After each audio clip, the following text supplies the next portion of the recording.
نحمده ونستعينه ونستهديه ونتوب إليه ونعوذ بالله من شرور أنفسنا ومن سيئات أعمالنا من يهده الله فلا مضل له ومن يضلله فلا هادي له أشهد أن لا إله إلا الله وحده لا شريك له وأشهد أن محمدا عبده ورسوله أما بعد. Hadis yang ke-21, Al-Hadis Al-Hadi Wal-Ishrun, hadis 21 daripada hadis 40.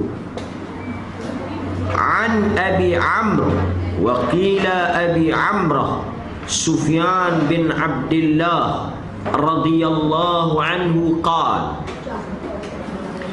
daripada Abi Amr, wa qila ada yang sebut Abi Amrah. Abi Amr atau Abi Amrah ni laqab atau kunyah, bukan nama dia, gelaran dia. Kalau orang perempuan ni dia tak panggil Abu, dia panggil Ummu. Kalau tuan-tuan anak sulung nama Abdul Rahman, orang Arab ni dia tak panggil dengan nama, dia akan panggil dengan Ummu Abdul Rahman, ibu kepada Abdul Rahman. Sebab itu kalau laki-laki ni abun, bapa, kan? Jadi kalau untuk Nabi, anak sulung dia nama Al-Qasim. Jadi dia tu bapa Al-Qasim, bapa kepada Qasim. Jadi orang panggil Nabi ni Abul Qasim. Dan Nabi pun kadang-kadang sebut juga dengan nama tu.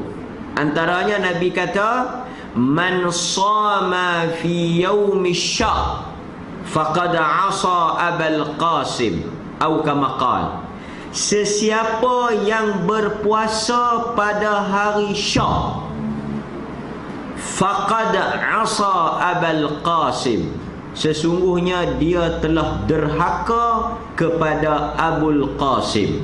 Abul Qasim tu siapa? Siapa dia perempuan? Abul Qasim Nabi. Jadi siapa yang berpuasa pada hari syak, artinya dia telah buat suatu perbuatan yang haram. Apa dia tu hari syak? 30 Syakban. Maknanya kita dilarang berpuasa pada 30 Syakban. Puasa 30 Syakban ni termasuk dalam hari-hari yang diharamkan berpuasa, kecuali orang yang mempunyai masalah ataupun alasan. Seumpamanya orang yang berpuasa Nabi Daud. Nabi Daud alaihi salam. Nabi Daud ni dia puasa satu, kemudian dia buka satu. Dia puasa sehari, dia buka sehari. Kalaulah tuan-tuan suka ataupun selalu mengamalkan puasa Nabi Daud, tuan-tuan mungkin kadang-kadang terkena 30 Syakban, tuan-tuan boleh puasa. Yang diharamkan puasa atau dilarang ni untuk orang yang sengaja dia nak puasa pada 30 Syakban, kerana dibimbangi masuknya 1 Ramadan. Okey. Selain daripada hari syak, kita juga dilarang berpuasa pada hari Jumaat, kerana dia termasuk daripada hari-hari raya. Jadi hari syak, hari Jumaat, hari-hari raya, hari raya Aidilfitri, hari raya Aidil Adha, yang ni tak boleh puasa, haram. Yang keempat, Ayyamut Tashrik, hari-hari Tashrik 11, 12 dan 13. Ini pun hari-hari yang diharamkan berpuasa. Nabi kata al-ayyamut tashrik ayyamul akl wasyurb. Hari-hari tasyrik adalah hari-hari untuk makan dan minum. Ini kita dilarang puasa. Selain daripada hari tasyrik, kita juga dilarang berpuasa pada hari Sabtu. Ada larangan daripada Nabi SAW melarang kita berpuasa pada hari Sabtu. Kerana hari ini hari yang dianggap besar di sisi orang Yahudi. Ini ada larangan. Selain daripada hari-hari ini, kita boleh berpuasa, tak ada masalah. Boleh berpuasa. Tapi hari-hari yang dilarang ni pun, kalaulah kebetulan, misalnya hari Jumaat jatuh tanggal 10 Muharram ataupun 9 Zulhijjah. Kalau 9 dia jadi hari, kalau 9 Zulhijjah hari apa tuan-tuan? Hari Arafah. Kalau 10 Muharram Ashura. Dua-dua hari ni disunnahkan kita berpuasa. 9 Zulhijjah hari Arafah, kita dapat 2 keampunan, setahun yang lepas dan setahun yang akan datang. 10 Muharram kita dapat setahun yang lepas. Kalaulah kebetulan takdir Allah jatuh hari Jumaat, maka dikecualikan untuk kita berpuasa. Maknanya boleh kalau kita nak puasa, kerana puasa yang mempunyai sebab khusus. Tapi kalau tak ada pasal, duk tak tahu nak buat apa, nak pergi puasa hari Jumaat, haram hukum dia. Pernah satu hari Nabi SAW masuk berjumpa dengan salah seorang daripada isteri baginda, yang ketika itu kebetulan berpuasa pada hari Jumaat. Puasa pada hari Jumaat. Kemudian Nabi SAW mengarahkan dia untuk berbuka. Jadi kita dah dapat faham. Okey. Itu cerita puasa sikit lah, kebetulan kan. Jadi sahabat yang sebut hadis ni nama dia Sufyan bin Abdullah. Itu nama betul dia. Dia kata, qultu ya Rasulullah, qul li fil Islam qawlan la as'alu anhu ahadan ghairak. Qal qul amantu billah thumma istaqim. Rawahu Muslim. Dia kata siapa? Sufyan kata, aku bertanya kepada Nabi, sebutkan kepadaku suatu perkataan yang aku tidak perlu lagi untuk mendengarnya daripada orang lain. Seolah-olah Sufyan nak tanya benda yang besar, yang orang lain tak boleh nak cerita, orang lain tak tahu nak habaq, melainkan Nabi saja boleh bagi tahu benda ni. Jadi maknanya soalan Sufyan ni soalan yang penting, sehingga dia kata, kalau Nabi dah jawab, Nabi dah bagi tahu, aku tak perlu lagi nak tanya orang lain, tak perlu lagi orang lain nak habaq dekat aku. Cukup apa yang disampaikan oleh Nabi SAW. Jadi apakah soalan dia? Dia kata, beritahu aku, apakah perkara ataupun benda dalam Islam yang besar, yang penting? Maka kata Nabi kata, sebutlah aku beriman kepada Allah dan engkau istiqamah, tetap dalam iman sepanjang kehidupan kau. Maknanya apa tuan-tuan? Disunahkan untuk kita mengaku sebagai orang yang beriman. Kalau orang tanya tuan-tuan ni beriman ke tak? Jangan, bahkan haram. Hukum dia haram. Tuan-tuan was-was. Nak kata beriman pun tak berani sangat, pasal semayang pun sayuk. baca Quran pun jarang. Beriman ke tak? Berimanlah kot. Tak boleh. Salah satu benda yang dilarang adalah was-was dalam iman. Iman ni tak boleh was-was. Macam Al-Quran, Hudan lil muttaqin. Allah kata dialah petunjuk. La raiba fih. La raiba fih. Yang tidak ada atau tak boleh kita ada keraguan. Dan tak boleh juga kalau tuan-tuan nak sebut saya ni beriman insya-Allah, tak boleh. Dia kena kata amantu billah, saya beriman. Soal kita kuat tak kuat, kemah tak kemah, ni cerita belakang. Sebab iman dia boleh jadi kuat, dia boleh bertambah, dan dia boleh berkurang. Itu bab lain. Tapi kita tu sendiri, stand kita, maknanya bila orang tanya beriman ataupun tidak, ya, saya beriman. Beriman apa? Subuh pun pukul 7. Yang tu bukan isu beriman atau tidak. Itu isu dia iman ketika itu lemah. Pasal iman ni kita tahu dia boleh naik dan dia boleh turun. Waktu naik tu kita semangat, kita rajin, kita rasa apa? Rasa kuat untuk beribadah. Dan kadang-kadang mungkin kerana lalai, mungkin kerana malas, ataupun mungkin kerana kita jauh daripada majlis ilmu, ataupun mungkin kerana kita tenggelam dengan kesibukan dunia, menyebabkan iman kita kurang. Bila iman kita kurang, dia jadi cincai lah agama ni, ikut dan lah kan.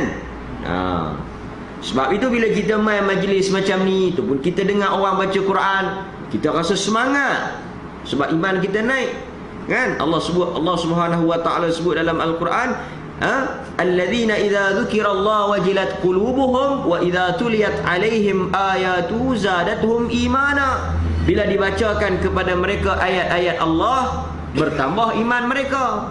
Termasuk ayat-ayat Allah bila kita tengok kebesaran Allah, bila kita tengok kejadian-kejadian musibah, bala, tsunami ke, ribut ke, bila kita tengok tu kita rasa takut, kerana itu termasuk daripada ayat Allah.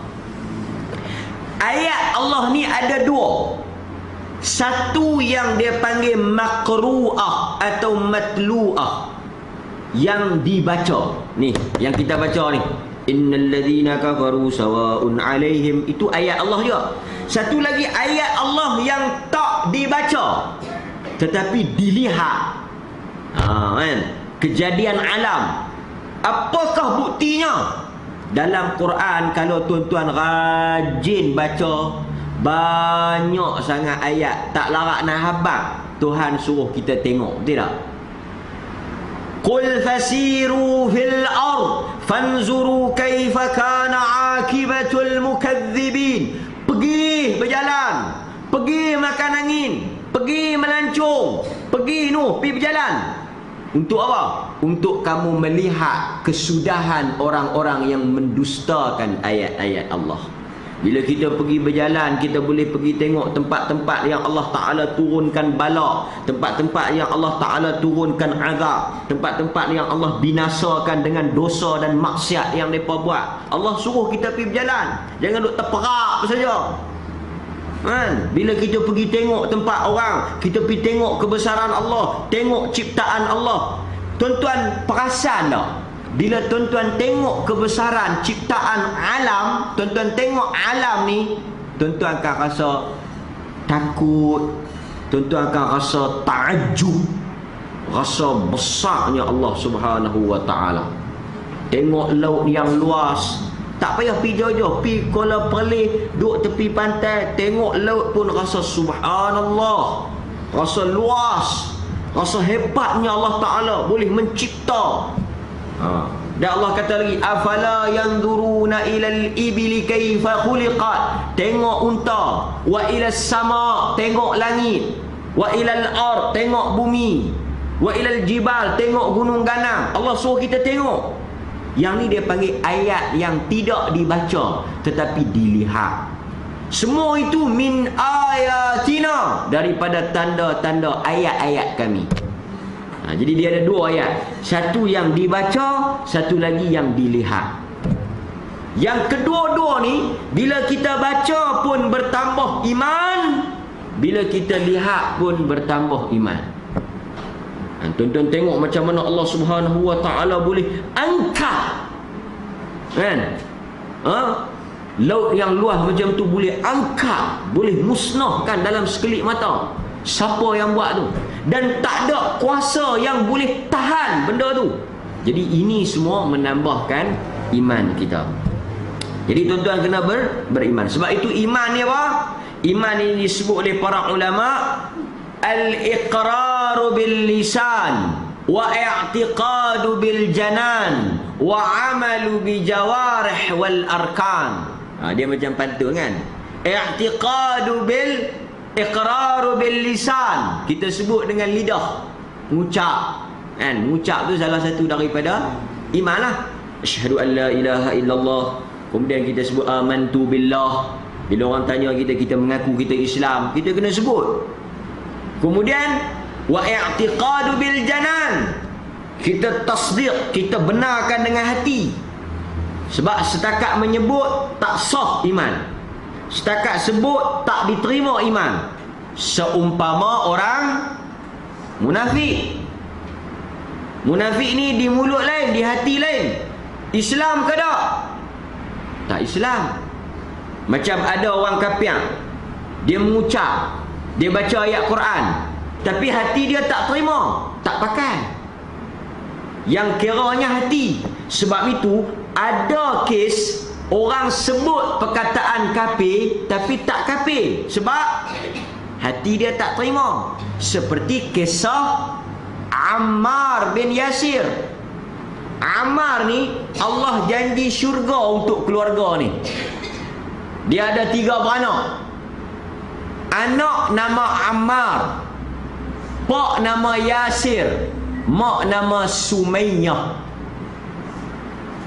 Depa ni keluarga hamba, diseksa oleh orang kafir. Orang kafir paksa depa keluar, suruh depa mengucap, maknanya keluar daripada Islam. Ammar, anak dia ni, bila tengok mak dia dengan ayah dia kena bunuh, Sumayyah kena sula, mati. Wanita pertama yang mati syahid. Dan pak dia pun mati. Tak tukar, tak ubah agama. Tapi Ammar ni mungkin dia muda ke, dia anak ke, dia takut. Dia tengok tu dia ngeri. Akhirnya dia sebut perkataan yang keluar daripada Islam. Dia ikut apa yang mereka tu suruh. Dan mereka lepas dia. Mereka lepas dia. Dia balik pergi dekat Rasulullah, cerita apa yang berlaku. Turun ayat yang sebut Allah mengambil kira apa yang ada dalam hati, dan Allah tak kira apa yang kamu sebut dengan cara paksaan. Dia sebut tu kerana terpaksa untuk menyelamatkan nyawa dia, ruksah. Tapi hati dia tak terima, maka dia tetap dikira Islam. Sebab itu dalam hidup kita ni, semua benda yang tuan-tuan buat kerana terpaksa, betul-betul terpaksa, bukan buat-buat. Maknanya nyawa tuan-tuan terancam. Ada orang nak bunuh dan sebagainya. Maka kalau tuan-tuan buat, kiralah apa pun kan, orang tak pistol suruh minum arak ke, orang tak apa ke, paksa ke, suruh buat apa ke, sebut apa ke, tuan-tuan buat dalam keadaan terpaksa, tak diambil kira, tak berdosa. Sebab tu Nabi kata rufi'atil qalam, tak ditulis dosa kepada beberapa golongan. Satu, yang apa? Lupa.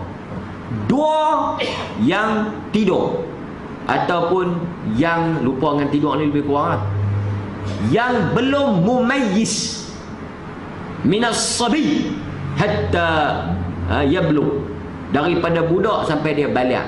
Apa dia buat tak tulis dosa. Orang yang tak sedar, orang gila lah, orang yang apa, budak sehingga dia balik, dan orang yang dipaksa. Okey. Orang yang dipaksa. Kan?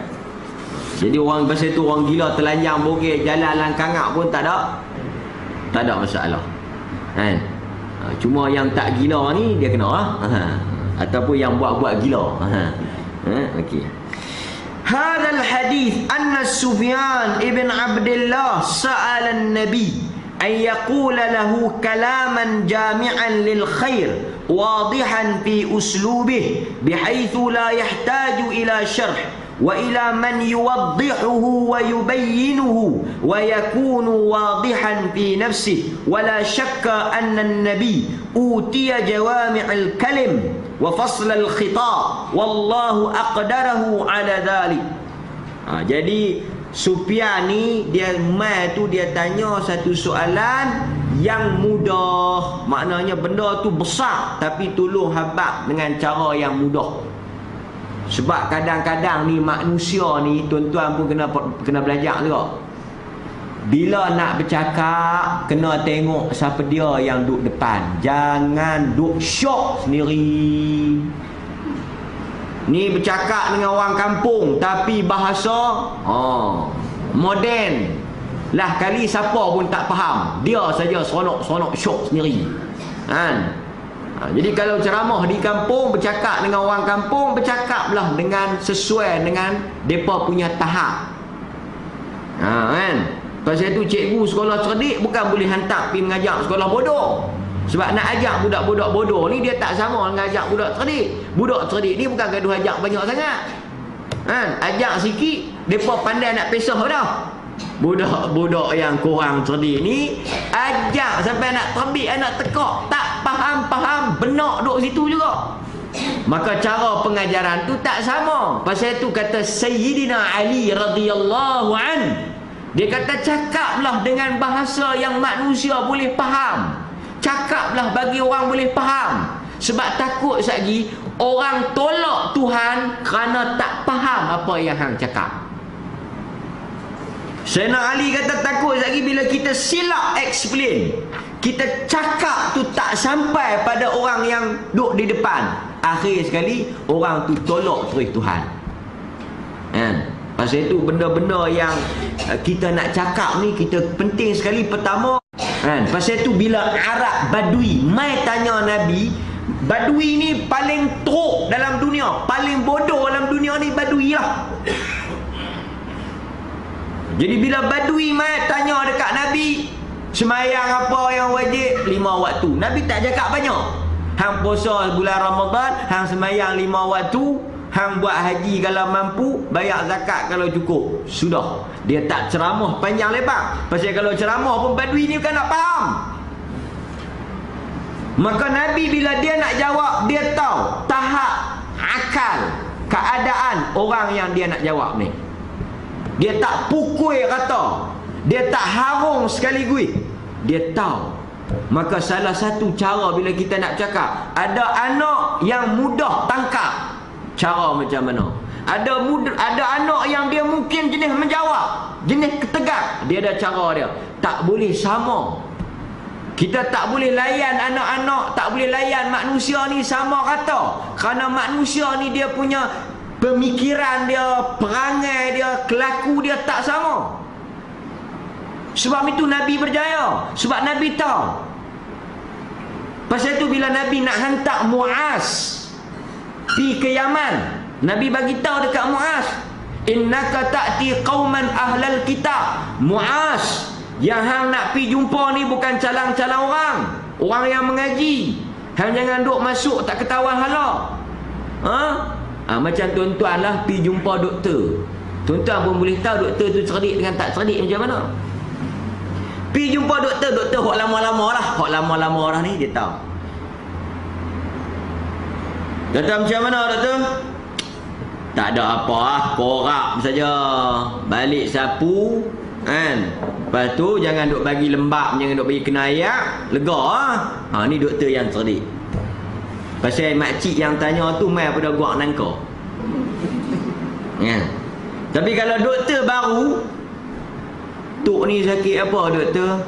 Dia ada sejenis virus yang menyerang bahagian kulit ni.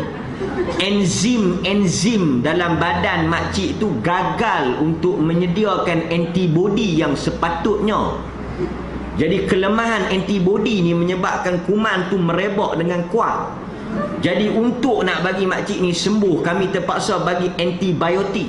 Dan kita nak tengok pula lama mana antibiotik ni bertindak balas dengan kuman yang duk ada tu. Makcik ni dengar Allah selawat 3 kali. Natang apa kejatuh dia dah cerita ni. Kan? Jin mana pula ni? Maka ini satu contoh kenapa kadang-kadang Al-Quran bila dia turun bahasa dia mudah faham. Qul huwallahu ahad. Allah itu Esa, senang faham. Allahus samad, nak minta apa minta dengan Tuhan. Lam yalid, dia tidak beranak. Walam yulad, dia tak ada, dia tak diperanakkan. Maknanya dia tak ada anak dan dia bukan anak siapa-siapa. Simple. Tuhan tak ada mak pak dan Tuhan tak ada anak pinak. Dia itu Esa. Dia tak sama dengan makhluk. Simple Quran aja. Quran, siapa dungu lagu mana pun, kalau dia baca Quran dia akan faham. Segala puji bagi Allah, Tuhan sekalian alam. Alam ni Tuhan yang punya. Senang. Cuma kadang-kadang bila dengar payah, bukan Quran yang payah, orang yang buat bagi payah. Lepas itu Nabi kata agama tu senang. Kita mengaji pun senang kan. Dia kata nak niat macam mana? Makcik mayang apa makcik? Pukul 1.30. 1.30 orang semayang apa? Semayang lohak. Berapa rakaat lohak? 2 ke 4? Ada pula tanya soalan tu. 4 lah, takkan 2. Makcik semayang di rumah ke di masjid? Di rumah lah. Ada tu imam? Tak ada. Mayang sendiri ke mayang jemaah? Mayang sendiri. Maka dia sudah faham apa yang dia nak semayang, dia nak buat. Maka bila dia berdiri, dia buat apa? Allahu Akbar. Sebab dia tahu 1.30 semayang lohak. Dia tahu berapa rakaat. Dia tahu kata dia semayang sendiri. Apa yang payahnya? Oh, dia kata ustaz nak niat ni, ada ustaz kata 13 syarat. Syarat yang pertama, syarat yang kedua. Sampai asar makcik tu tak niat. Nak niat saja 13 syarat. Kita bukan kata salah syarat tu, tapi bila nak ajak tak payahlah 1, 2 sampai nombor 5 tetap dah nombor 1 dia lupa. Ustaz tu sebut nombor 5 mesti tidak ada ta'arud, tak ada percanggahan. Nombor 1 tadi apa tahu ustaz? Ulang balik. Lah kali tak niat situ. Bila dia pi bincang niat saja panjang lagu tu, maka bila nak angkat takbir sekali dia kacau. Dia nak atuk 13 kan? 1, 2, 3, 4, 5, 6. Pasal tu dia Allahu Akbar. 1, 2, 3, 4, 5, 6, 7, 8, 9. 13 niat tu. Maka percubaan kali pertama gagal. Allah gagal. Allah gagal. Tapi bila tang nak makan nasi, dia boleh suap masuk terus. Bismillah masuk. Maknanya niat tu ada. Tak ada lagi orang yang nak makan nasi. Allah. Angkat tu, tak ada. Tapi dia ada niat dah nak makan nasi. Mesti dia ada niat. Tak gila pergi ambil pinggan cedok nasi tak tahu nak buat apa. Maka kalau kita ada niat untuk buat benda lain, pasal apa dalam ibadat tak ada niat? Walha dalam ibadat lebih mudah untuk kita niat kerana kita tahu kita nak buat apa. Sebab itu orang yang tidak cukup akal, orang yang nyanyuk, tak diwajibkan untuk dia salat. Pasal orang nyanyuk dengan orang gila ni tak wajib? Kerana dia tak tahu apa yang dia Soalan saya, tuan-tuan tahu ke apa yang tuan-tuan dok buat? Tahulah ustaz. Mayang apa, berapa rakaat, imam ke? Maka bila tahu, pasal apa yang nak jadi susah? Ini satu benda yang kita nak tahu. Pasal itu dia mai tanya dekat Nabi ni, dia kata, "Ya Rasulullah, tolong cerita. Cerita bagi mudah, bagi aku faham. Saat ni senang bila aku dengar, aku tak gaduh nak pergi tanya orang lain dah." Kan? Kadang-kadang kita bila kita mengaji ni kita tak faham, kita kena pergi tanya orang lain, buat tuition ke kelas tambahan. Nabi salah satu sifat dia bila dia bagi tahu, kata Aisyah, bila orang dia cakap, orang boleh dengar, orang boleh faham dan orang boleh hafal. Maknanya dia cakap tu clear, fasih kan? Dia cakap tu fasih. Okey. Seterusnya, mari kita tengok sambungan daripada hadis itu, tak habis lagi. Okey. Kemudian Nabi kata, amantu billah, beriman kepada Allah, thumma yastaqim ala dhalik, wa hadha kama fil Quran qala ta'ala. Perkataan iman dengan istiqamah, beriman dengan istiqamah ni selalu disebut dalam Quran. Antaranya ayat Fussilat ayat 30. Surah Fussilat ayat 30. Innal ladhina qalu rabbuna Allah thumma istaqamu tatanazzalu alaihimul malaikatu alla takhafun wa la tahzanu wa abshiru bil jannah allati kuntum tu'adun. Allah kata apa? Sesungguhnya orang-orang yang beriman, mereka yang menyebut Allah adalah Tuhan kami, kemudian mereka istiqamah. Maknanya orang yang beriman, dia kena istiqamah. Tuan-tuan, benda yang paling berat, yang paling susah, yang paling payah kita nak jaga, istiqamah. Nabi kata, aku ni beruban kerana istiqamah. Pasal itu dalam Quran banyak ayat suruh kita istiqamah. Fastaqim kama umirta. Hendaklah kamu istiqamah, tetap di atas apa yang Allah suruh. Ada manusia awal dia bagus, di tengah-tengah tu dia tergelincir. Kita hidup lah ni pun tak tahu hujung kita nak jadi lagu mana, penutup kita lagu mana, penyudah kita lagu mana. Sama ada terus elok ataupun tidak. Duk main mengaji elok dah, tak tahu pergi daftar kelas aerobik pula. 2-3 hari masuk, kena jantung mati. Mati di mana? Mati di kelas aerobik. Kalau mati di tempat mengaji, bagus juga kan? Bukan tak boleh aerobik, nak bagi tahu kata manusia ni kadang-kadang dia duduk tu elok dah, dia mengaji tu elok dah, tapi di tengah-tengah tu datang dugaan. Dugaan ni macam-macam. Kadang-kadang kawan-kawan ditahan bagi-bagi Sabtu duk buat apa? Dia tak aku duk mengaji, lama dah duk pergi mengaji. Dia tak hari Sabtu pula kita nak pinat boleh? Ish, aku ni pasal Sabtu mengaji. Alah minggu ni saja. Tak apalah minggu ni. Kan? Dia mula tuang, mula tak mai. Lepas tu dia malah. Minggu depan pula dia pula tanya kawan tu, tak pi merkit pula, tak pinat pula Sabtu ni. Hang tak pergi mengaji ke? Aku segan nak ajak pasal hang duk pergi mengaji. Aku pun duk ingat, minggu ni aku cuti lagi lah, minggu depan lah aku pula pergi.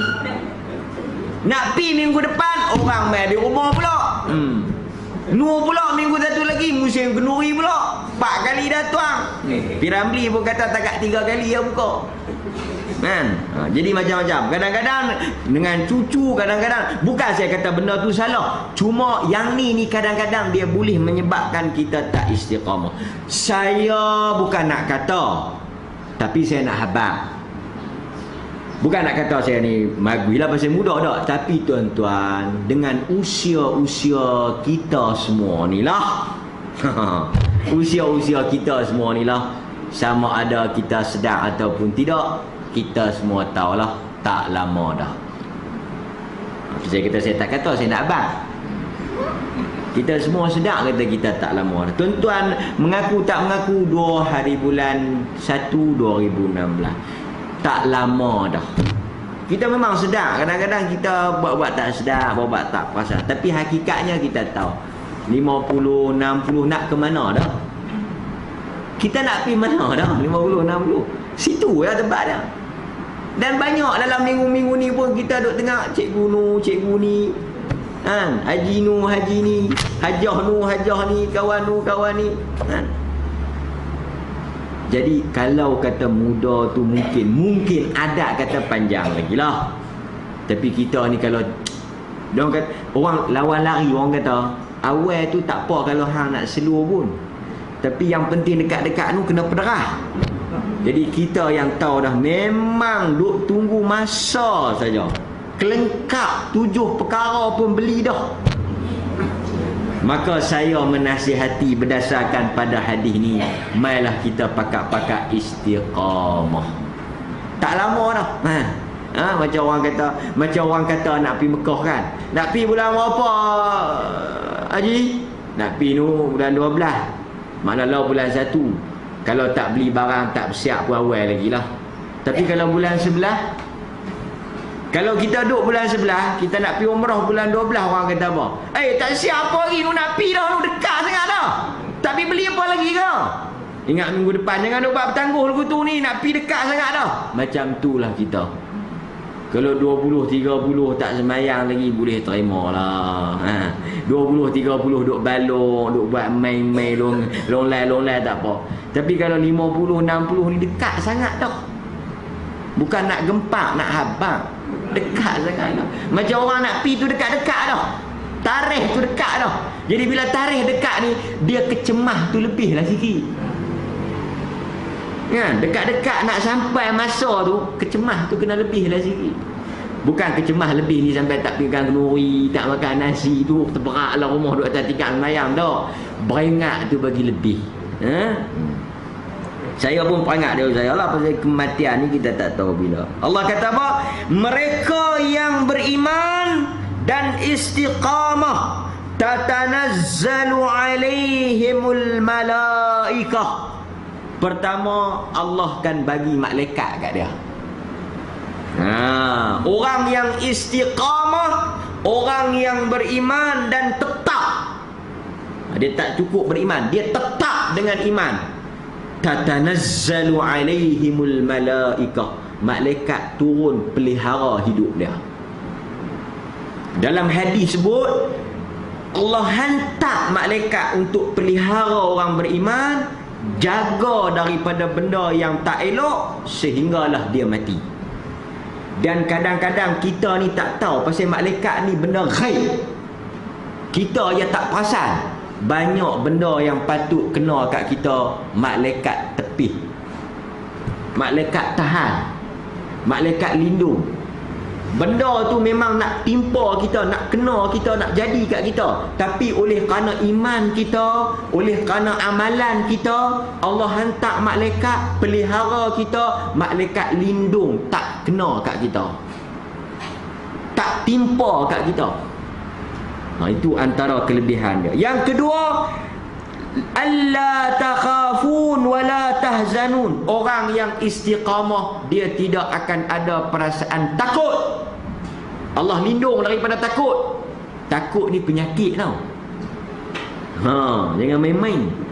Sebab tu Allah nak uji manusia ni, kadang-kadang dia tak uji dengan duit, dia tak uji dengan harta, dia tak uji dengan kesihatan, dia uji dengan takut. Takut ni dia rasa takut. Takut ni sebenarnya bukan ada pun. Hang takut apa? Dia pun tak tahu, tapi dia rasa takut. Macam hantu lah. Takut sungguh.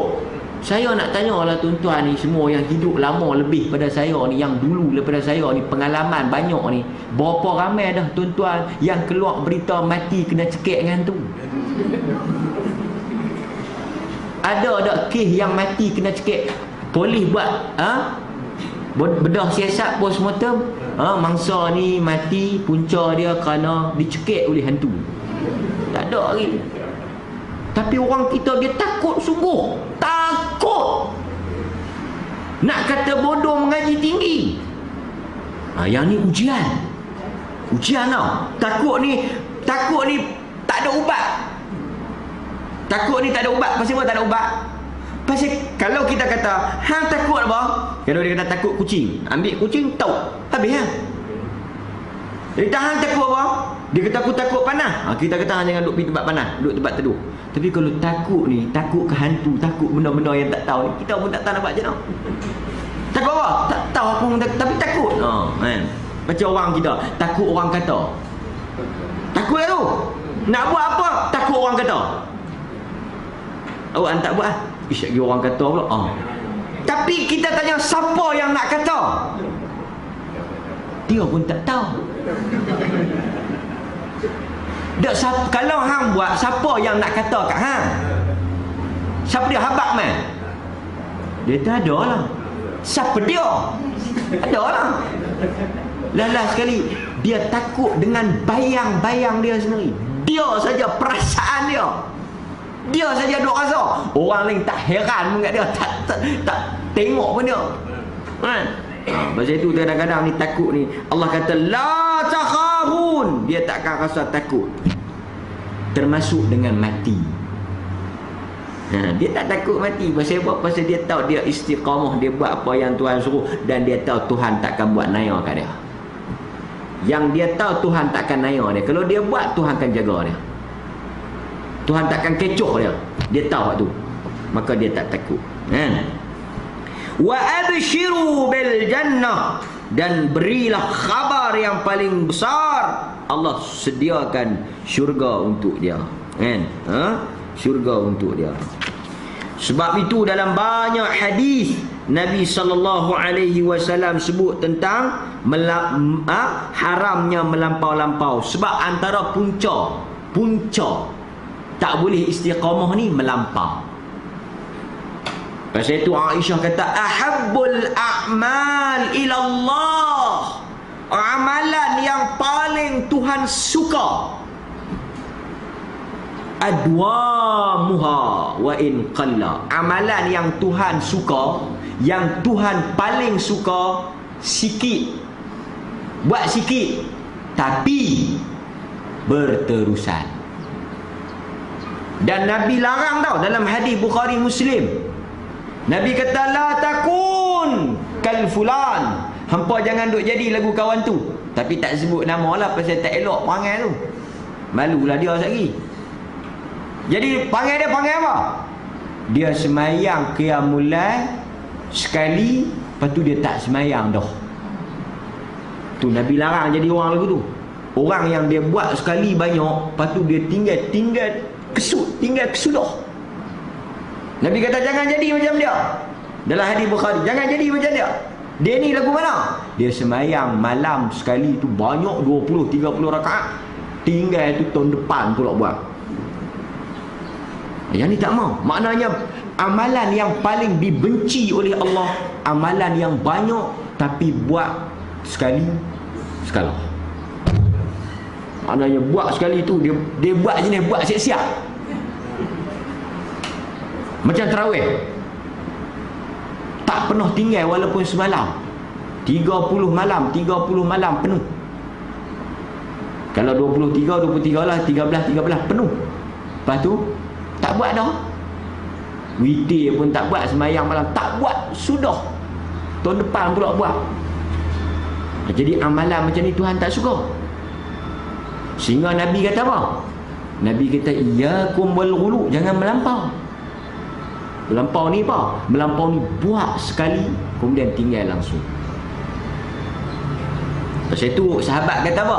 Buat sikit tak apa, tapi berterusan. Buat macam apa yang Nabi buat sunnah. Jangan buat banyak tapi buat sekali tinggal langsung, ataupun buat banyak tapi benda tu bid'ah. Kita kena jaga. Sebab tu kalau tuan-tuan nak buat sikit-sikit. Ada sahabat dia nak puasa sepanjang hari, panjang masa. Nabi kata janganlah puasa lah Isnin Khamis, sudahlah. Dia kata tak, aku larat. Kalau larat tambah Isnin Khamis dengan 3 hari sebulan, 13, 14, 15. Dia kata larat lagi. Nabi kata kalau hang larat pun, hang semangat pun, hang puasa lah Nabi Daud. Sehari buka, sehari tutup. Sehari buka, sehari tutup. Tak, dia kata belum boleh. Nabi kata cukup takat tu sudah. Last sekali tak tahu dalam hadis tu dia kata apa tuan-tuan? Dia kata kalaulah aku ambil yang Nabi bagi awal-awal dulu, tentulah aku pun tak rasa teruk macam ni. Last kali dia tak mampu. Nak buat hak lagu Nabi Daud pun tak mampu. Sehari buka, sehari tutup. Nabi pun tak bagi hang jangan lebih lah. Takat Nabi Daud ni pun tak sanggup dah. Pasal Nabi tahu manusia ni tahap dia macam mana. Akhirnya hak Nabi Daud pun dia tak mampu nak buat. Nampak tak? Sebab tu dalam hadis banyak Nabi larang melampau dalam beribadat, seperti hadis Zainab. Nabi masuk dalam masjid, tengok Zainab ada ikat tali di perut ni. Ada tiang tu satu tali, tiang ni satu tali. Nabi tanya, tali apa ni? Tali Zainab. Apa tujuannya? Diikat badannya. Tuan-tuan mayang malam mengantuk, ikatlah badan di tiang. Bila mengantuk sikit, macam tali tu tariklah bagi sedar. Nabi kata potong, buanglah. Kalau mengantuk leno, jangan melampau, kan? Sebab tu ada tiga orang sahabat pi rumah Nabi. 3 orang sahabat pi rumah Nabi. Tanya isteri Nabi, Nabi ni sembahyang macam mana, puasa macam mana, buat ibadat macam mana. Kemudian isteri Nabi ceritalah, Nabi ni sembahyang malam, dia sembahyang sikit, dia lena. Dia puasa, dia buka. Kadang-kadang dia puasa, kalau tak ada makan dia puasa, ada makan dia makan. Kadang-kadang dia pergi main dengan bini dia, bergurau senda. Depa tiga-tiga ni dengar tu, depa kata yang seorang tu kata apa?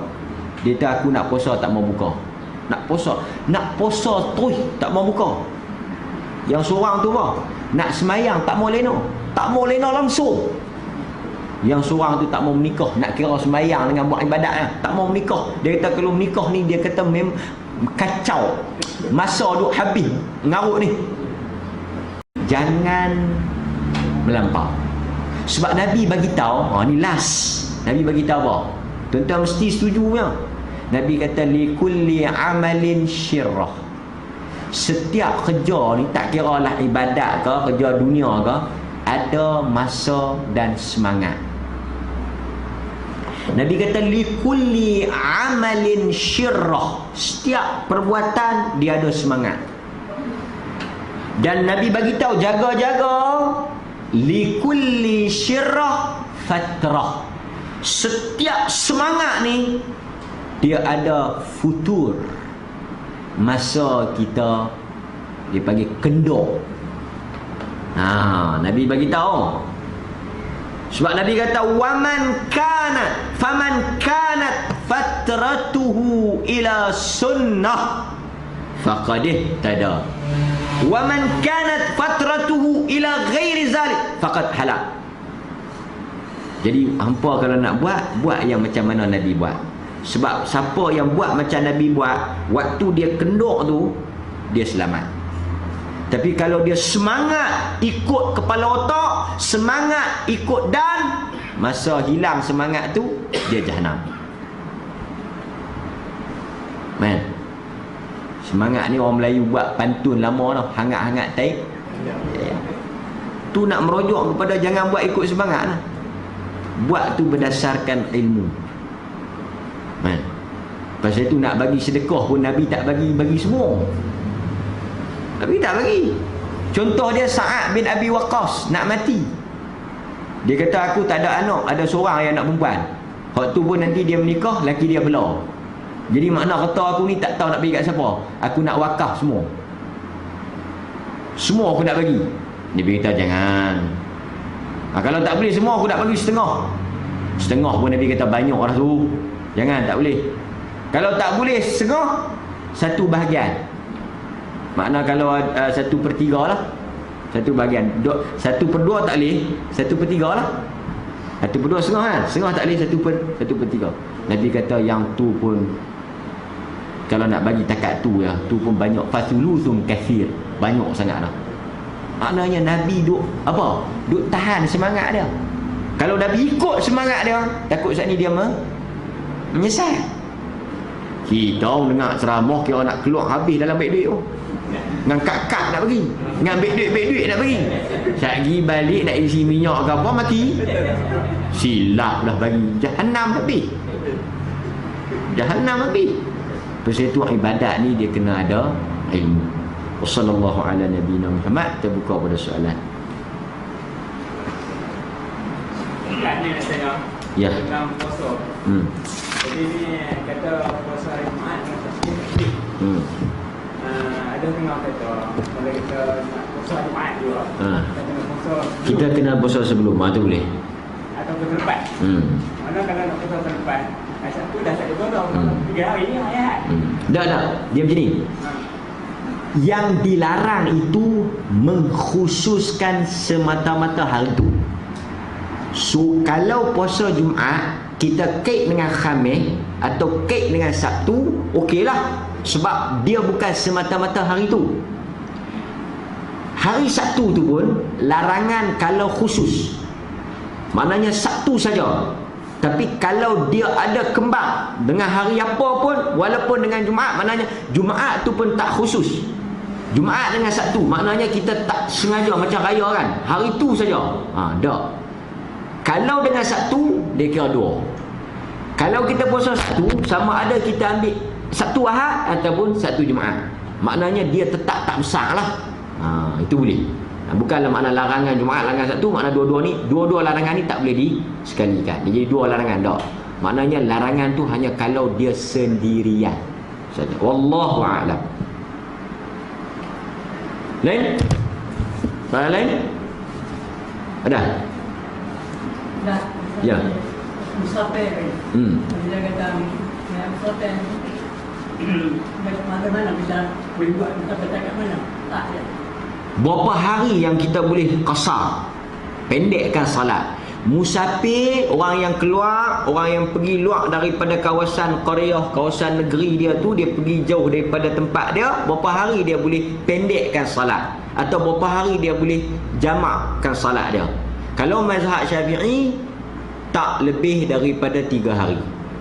Kalau dia pergi Kuala Lumpur 3 hari ke atas, maka dia tak boleh qasar, dia tak boleh jamak. Kalau dia pergi sehari, atau dia pergi 2 hari, atau dia pergi 3 hari, kalau tak ada dia pergi hari Sabtu saja, boleh. Atau dia pergi Sabtu dengan Ahad, boleh. Atau dia pergi Sabtu, Ahad, Isnin, boleh. Tapi kalau dia pergi tu Sabtu, Ahad, Isnin, Selasa, tak boleh langsung. Jadi kita tamam lah. Tamam. Okay.